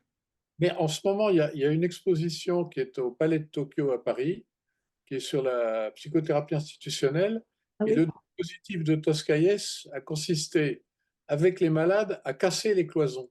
Ils ont cassé les cloisons, ils ont ouvert les... Donc ça, c'est pas tout à fait du cadre, puisque c'est justement quelque chose qui détruisait un cadre de séparation. Et vous pensez qu'en cassant les cloisons, ils n'ont pas créé un autre cadre au sens d'un autre espace? Si, bien sûr, mais le mot cadre, à mon avis, n'est pas le bon à ce moment-là. D'accord, peut-être, effectivement. Accepter de prendre d'autres mots. Oui, peut-être que c'est pas le... Mais moi, j'entendais effectivement qu'il y a une visée, il y a une intentionnalité, des objectifs qui, à mon avis, sont... vous êtes les initiateurs de ça, avec une visée, vous parlez d'émancipation, de volonté de transformation des choses. Donc, il semble qu'ils sont à prendre en considération. Oui, c'est bon. Après, dans tout acte de formation, il y a, il y a un dérangement, il y a, Tout à fait. enfin, parce qu'il y a, on va dire, le cadre ou le dispositif, mais, et donc il y a obligatoirement interaction avec ce qui est conçu comme facilitant au départ, et ensuite, c'est comment est-ce qu'on s'autorise à transformer ça. Enfin, il me semble que c'est ça qui permet l'émancipation. Hmm. Enfin, c'est Mais un. quand vous parlez d'émancipation, j'ai une autre question qui se veut pas colle. Qu'est-ce que vous entendez par émancipation? Et ma collègue parlait de qu'est-ce que vous entendez par critique, mais qu'est-ce que vous entendez par émancipation, qui est un mot, vous l'avez dit tout à l'heure, qui est un mot tellement utilisé. On veut l'émancipation des gens, mais c'est-à-dire, qu'est-ce que ça... C'est pas pour vous, parce que je trouve que c'est une question qui me... Tout à vous la posant, je comprends, j'en vois la difficulté de tentative de réponse, mais je trouve que c'est un terme qui est tellement oui, utilisé, on veut émanciper les gens, mais encore. Il me semble qu'il n'y a pas un processus, enfin, il me semble, oui, qu'il peut y avoir processus d'émancipation s'il y a quand même déjà processus de prise de travail d'analyse, de déconstruction de l'environnement social, politique dans lequel on se trouve. Vous parlez de distanciation. On peut commencer à faire ce travail de distanciation, d'émancipation s'il y a déjà ce travail d'analyse de ce qui constitue des rapports sociaux sur le plan politique, idéologique, économique. Alors, je ne sais pas si on peut vouloir l'émancipation des personnes. Non, oui, oui, En tout cas, à mon avis, on peut proposer des outils favorisant l'émancipation. Parce qu'une injonction à l'émancipation, ça me paraît difficile, voire impossible et voire complètement contre-productif. C'est un oxymore, oui. Donc après, alors peut-être c'est effectivement, alors là je reviens au mot cadre, mais c'est concevoir un cadre qui permette effectivement une prise en main et une contestation en fait. Je veux dire que la contestation est rendue possible dans un cadre justement plus académique, et il n'y aurait pas eu ces discussions-là, puisqu'il n'y avait pas il n'y a pas d'espace pour discuter le cadre d'un colloque d'habitude. Donc c'est bien, finalement, ces choses qui ont été des épreuves hein, de contestation sont bien aussi des outils d'appropriation des personnes de ce qui leur est proposé et de la manière dont ils veulent les vivre. Donc, je ne sais pas si ça répond à la question. Peut-être, Artemia, tu voulais préciser les choses. Moi, je ne vois pas tout à fait ça comme ça. Je pense que l'émancipation résidait dans la possibilité d'analyser, là, dans le colloque, qu'est-ce qui était en train de se passer. Donc, ce n'est pas une analyse des conditions politiques générales, etc., parce qu'on incite à analyser l'événement dans lequel on est et sur lequel une prise nous est donnée, en essayant de regarder comment cet événement a été construit, si les personnes qui sont là sont partie prenante de cette construction, si elles veulent la modifier, pourquoi, etc., etc. Donc c'est en restreignant, en fait, en faisant coller pour nous, le champ d'analyse et le champ d'intervention, c'est-à-dire que les personnes interviennent sur ce colloque qui est le champ d'analyse de rapports éventuellement de domination, de tout ce qu'on veut. Mais donc on ne fait pas une analyse générale des conditions d'émancipation, mais on regarde comment on peut pratiquement vivre cette expérience-là dans ce colloque. Je pense que c'est ça le dispositif. Et donc pour moi, ce n'est pas un cadre, c'est vraiment offrir un certain nombre de conditions très matérielles et voir comment ils vont s'en saisir et en parler, parce qu'il y a des possibilités d'en parler dans le cercle d'intelligence collective, etc. C'est par là que ça passe, quoi. Ah, on n'entend pas ce que tu dis. Attends. Non, comment il s'appelle? Pardon, vous ne pensez pas que ce que vous appelez le champ d'analyse, que vous limitez à ce travail particulier, est aussi traversé par des enjeux politiques et idéologiques qui forcément imprègnent cette orientation, ce cadre-là. On ne peut pas, je comprends qu'on se concentre sur cette partie-là, mais on ne peut pas le découpler, le dissocier d'autres enjeux? Voilà, c'est la question. Oui, mais c'est vrai. Mais seulement vivre une expérience dans lequel on travaille sur l'attitude qu'on prend, le comportement que l'on adopte. Pourquoi est-ce qu'on va à un colloque sur les épistémologies des Suds finalement? Et qu'est-ce qu'on va en faire dans nos propres pratiques, etc. C'est un champ qui peut être accessible, enfin qui est maniable dans le collectif qui vit ce colloque. Et c'est vrai que moi, dans ma démarche critique et d'émancipation, ça me paraît plus intéressant que de se livrer à une analyse. Oui, oui, j'entends bien. Non, mais il ne Voilà, s'agit pas de faire une analyse, mais Il est, antinomique. Évidemment, je suis d'accord que ça traverse complètement, bon, que la situation sociale traverse la situation du colloque, ça c'est clair. il est 20h, Ah, et comme c'est l'habitude dans les conversations, ouais. et il faut que je vous dise quelque chose. Il faut que je vous dise 4 choses. Euh, sur Ça, c'est mon crayon. sur les multiples questions, fort riches d'ailleurs, sur les multiples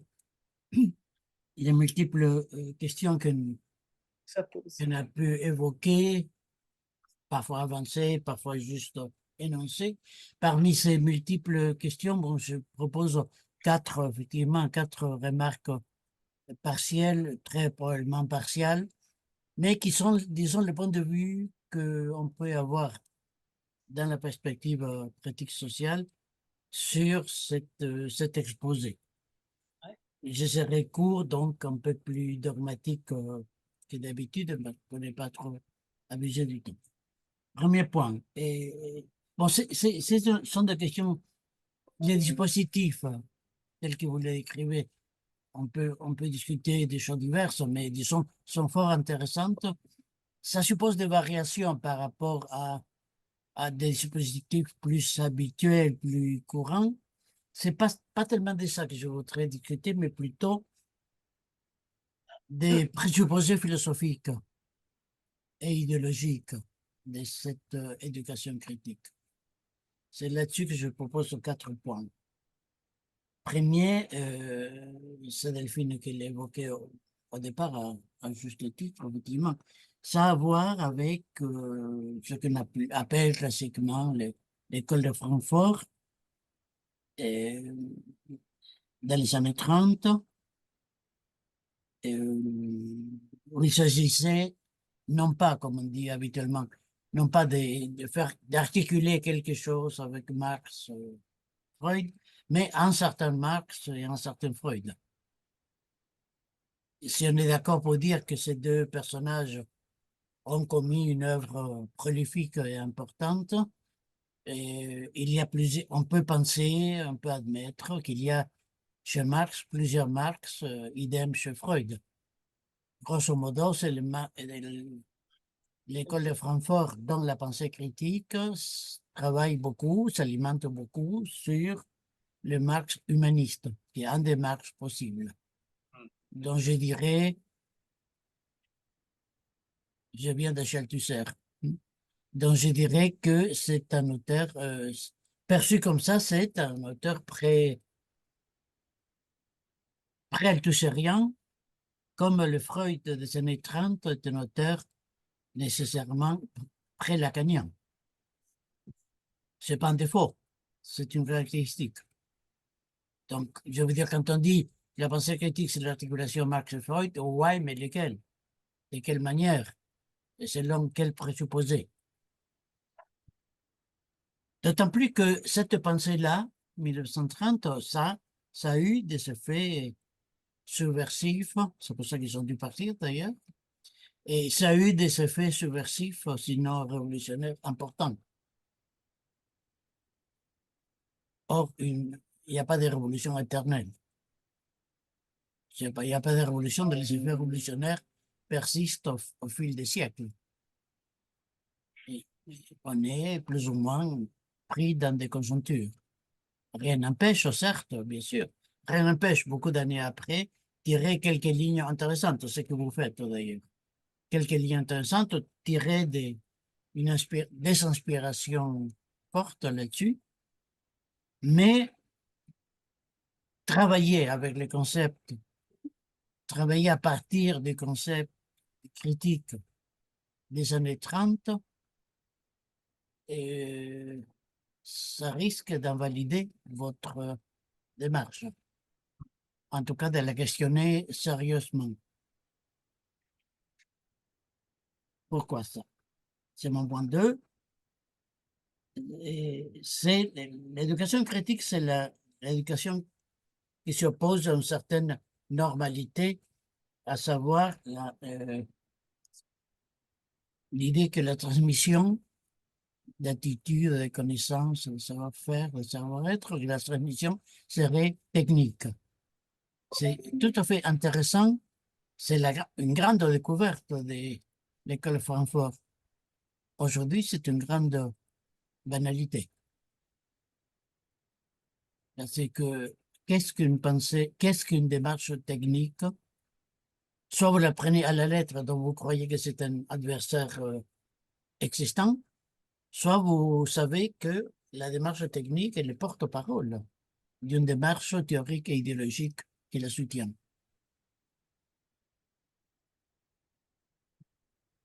Et on ne peut pas être opposé à une démarche technique en tant que telle, mais on peut être opposé aux usages qu'on en fait, à la philosophie qui l'oriente.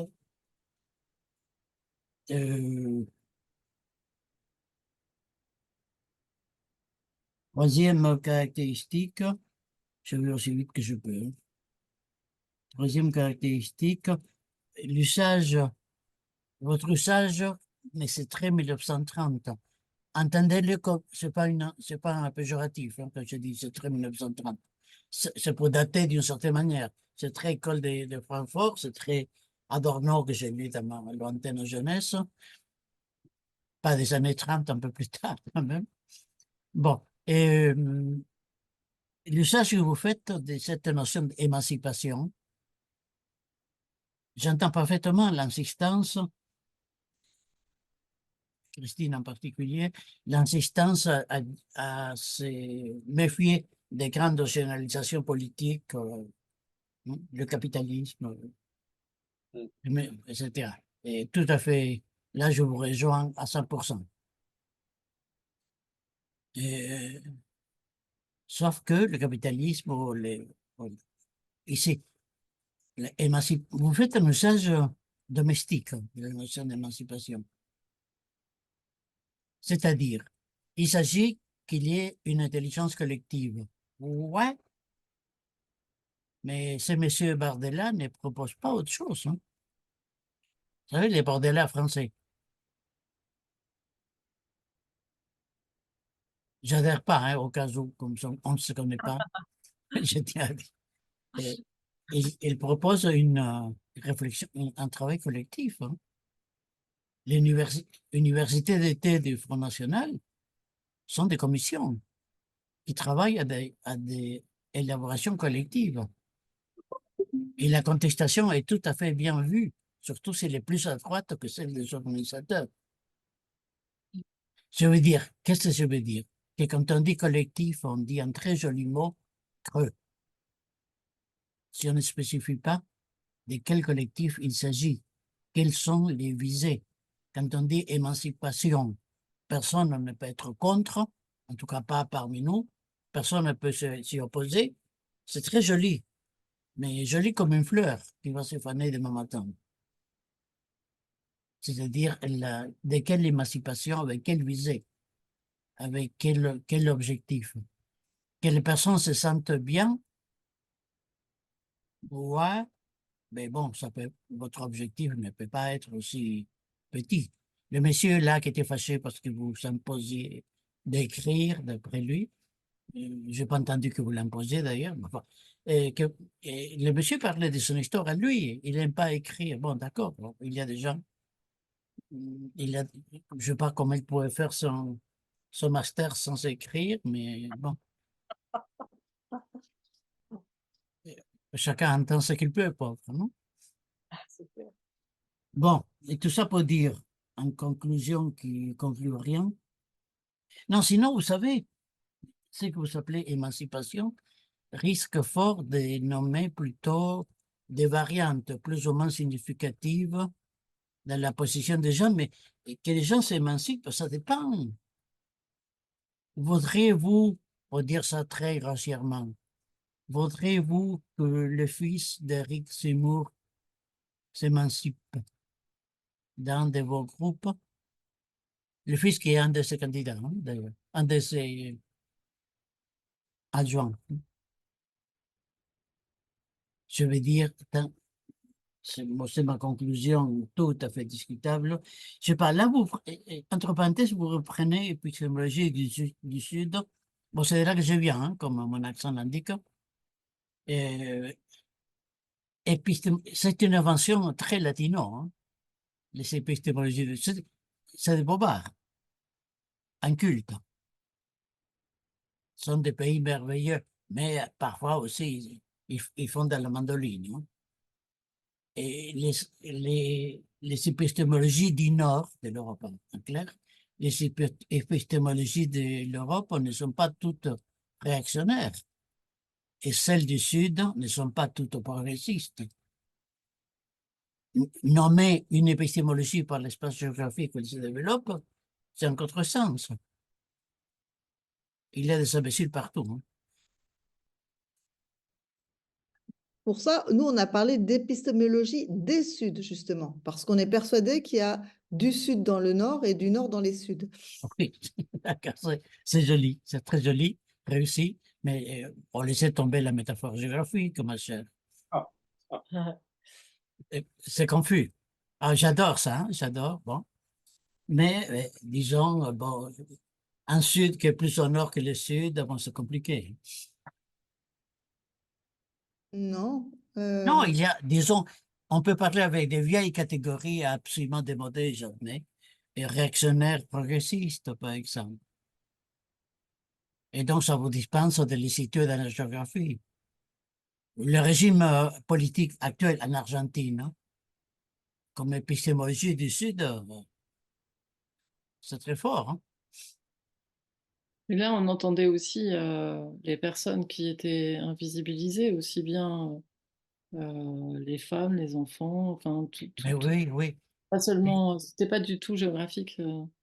Non, non, non, c'est pas non, d'autant plus que c'est pas les femmes, c'est des femmes de certaines couches sociales, des enfants de certaines couches sociales. Sinon, ils se portent très bien. Et la vice-présidente argentine est une femme. Hein. Je ne pense pas qu'il soit de l'angoisse. Pour revenir sur les Suds, Attends, il faut que tu... Ah, pardon. Oui, Non, c'est un détail. Ah oui, pardon. Oui, oui. Ça n'a pas été. C'est quelque chose qu'on a tout de suite, que Delphine a tout de suite critiqué en disant que c'est les Suds et en disant que ça caractérise plutôt des positions minoritaires parce qu'elles portent. Ce qui est intéressant, c'est ce qui est proposé dans le corpus des épistémologies des Suds, moi je trouve. C'est cette histoire d'écologie des savoirs ou l'attention aux invisibilités et la sociologie des absences. Ça, moi je trouve que ce sont des propositions qui sont intéressantes et qui apportent des Oui, choses. oui. Ce sont des symptômes intéressants. Oui, voilà, par exemple, ce sont des symptômes. Ok, on peut le prendre dans ce langage-là, mais donc c'est vrai que ça m'importe pas tellement de savoir si c'est des épistémologies, des Suds, etc. Ah Parce que oui, bien sûr. ça renvoie à des pratiques. Oui, parce que j'ai l'impression que ça renvoie à des pratiques qui effectivement existent depuis longtemps, mais qui continuent à exister, et qui continuent à faire leurs preuves. Je parle tous les dispositifs cliniques me semblent fortement utiliser ce genre de notions, quoi, sans appeler ça épistémologie des Suds. Mais il y a une rencontre entre ces pratiques et ce qui est sorti à ce moment-là je sais pas, du Portugal, du Brésil, de l'Argentine. Oui, oui, oui, oui. Mais C'est pas trop une discussion, parce que je pense que les dispositifs hérités des années 30, en effet, ils sont assez subversifs et ils continuent de l'être. était, ma chère, était. Était. Et vous pouvez, et moi avec vous, mais à moindre mesure, on peut les imaginer comme toujours subversifs. Et, ils sont quelques traces de subversion. Il faut regarder ce qui s'y produit pour en juger, quoi. fait. Certes, certes, certes, certes. Voilà. Je ne sais pas si on peut parler, c'est la conclusion éminemment discutable, comme tout ce que je raconte d'ailleurs. Je ne sais pas si on peut parler des critiques, d'éducation critique par exemple, de pensée critique, en faisant l'économie des présupposés philosophiques et des visées politiques. Ah oui. Autrement dit, je prétends que quand on dit critique, on dit un très beau mot creux. Peut-être. À force de c'est une hypothèse, hein. À force de le répéter, on finit par croire que c'est un contenu. Oui, comme tous les mots qu'on prononce Oui, sans qu'il y ait d'action, en fait. oui, on Oui, peut dire mais ça. nous Or, sommes là, ce qu'on a essayé de proposer, c'est justement d'essayer de penser des actions par rapport à une pensée qu'on souhaitait mettre en avant. je pense que les actions que vous proposez, les dispositifs que vous mettez en place sont fort intéressants, prometteurs, desservis, partiellement desservis par les références théoriques dont vous vous servez. Partiellement desservis par les références théoriques dont vous vous servez. Autrement dit, vous faites mieux, c'est absolument loufoque, hein, ce que je raconte, mais bon, j'ai l'habitude. Et vous faites mieux que ce que vous dites que vous faites.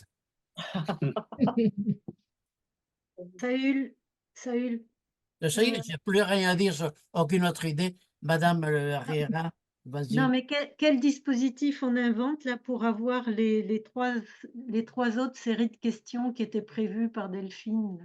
Ah oui. Elle nous avait annoncé 4 séries de questions, on en a traité une. Mm. Donc, comment on fait pour les 3 autres? Ah, je ne sais pas.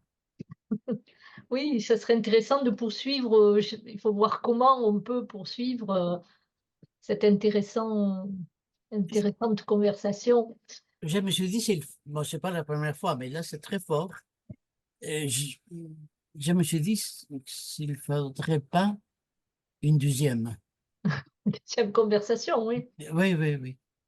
Oui, mais en ayant lu le livre, peut-être Ah avant. non, non, ben, aujourd'hui, Ouais, ce serait l'introduction, effectivement, ouais, ouais. pour la préface, la présentation en société, comme les filles de 15 ans.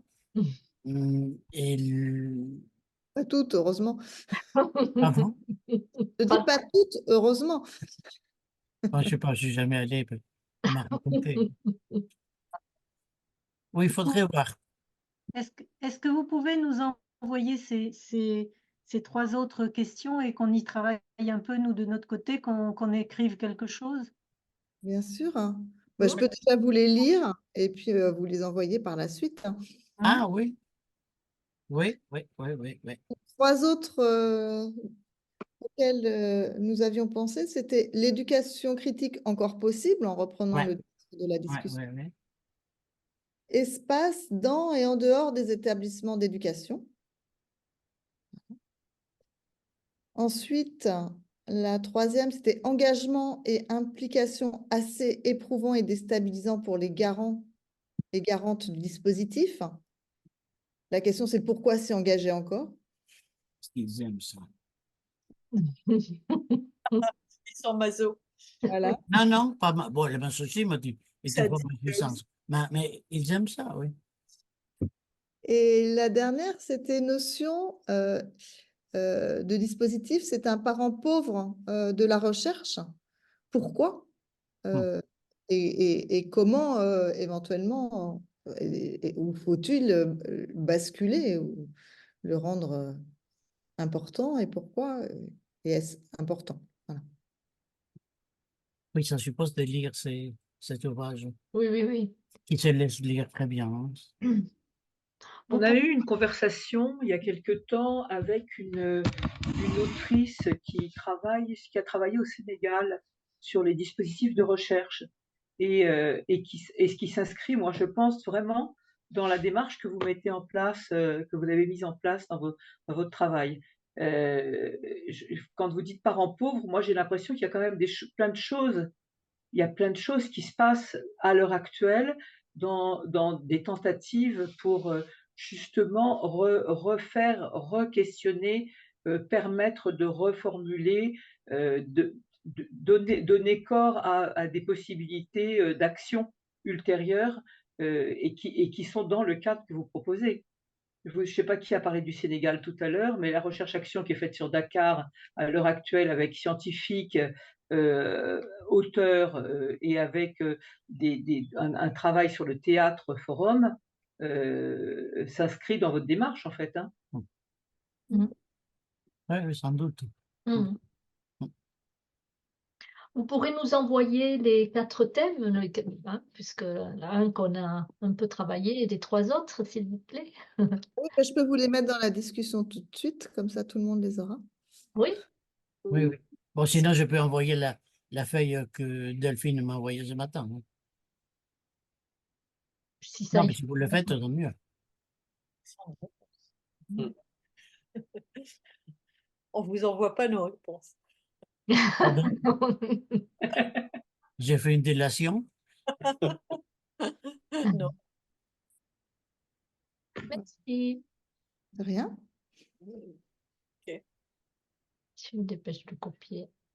Oui, qu'est-ce que tu voulais dire sur la socianalyse, Christiane? Non, rien. Non. Je pensais que tu allais dire que c'est...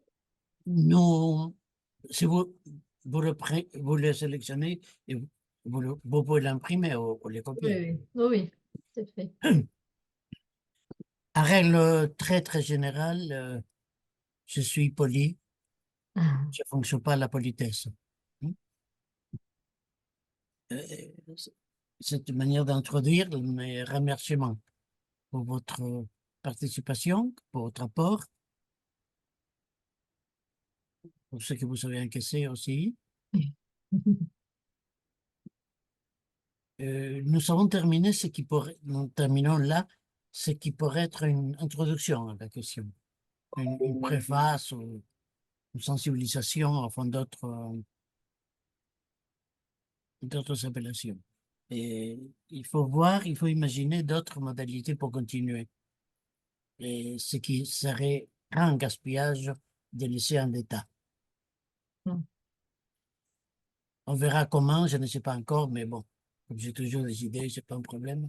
Quelque chose va venir. Ouais. Et ayez une bonne soirée. Attends, je voulais dire un truc, Saul. Tout à l'heure, tu parlais supervision et analyse de pratique là, avec Patrice. Oui, Et donc, il y a Roxane qui est là sur les participants. Là, oui. qui a écrit un texte sur la supervision et l'intervision. Ah, et pourquoi elle l'a pas envoyé encore? Elle n'y a pas encore été invitée. Non, mais du coup, et comme tu travailles sur les analyses de pratique, on a écouté ta conférence, Patrice et moi, avec intérêt, mais tu as écarté la supervision, comme tu l'as dit tout à l'heure, etc. Mais ça, ce serait vraiment une des suites qui serait très intéressante, à mon avis. Je Tout sais à pas. fait partant. Ça, Bon, Roxane, tu envoies le texte? Mais Christiane, tu parles du texte qu'on a écrit ensemble sur les intervisions et les supervisions. Parce que, bon, tu sais, où tu as envoyé récemment des textes sur les analyses de pratique, et lui, il travaille sur les analyses de pratique. Qu'est-ce qui se joue dans les analyses de pratique? Il a écarté les supervisions. Il dit qu'il est très critique vis-à-vis des supervisions, mais c'est quand même un sujet qui nous intéresserait beaucoup. D'accord. Bon. Voilà, c'est juste un Oui, c'est prolongement. ça. Un autre Donc, prolongement. on peut prévoir quelque chose en juin ou non, le programme est déjà fait. Et je vous disais juillet, En septembre. samedi, En sinon septembre. Oui. Et pas forcément sur la forme d'une conversation qui est un peu étriquée, c'est 2 heures.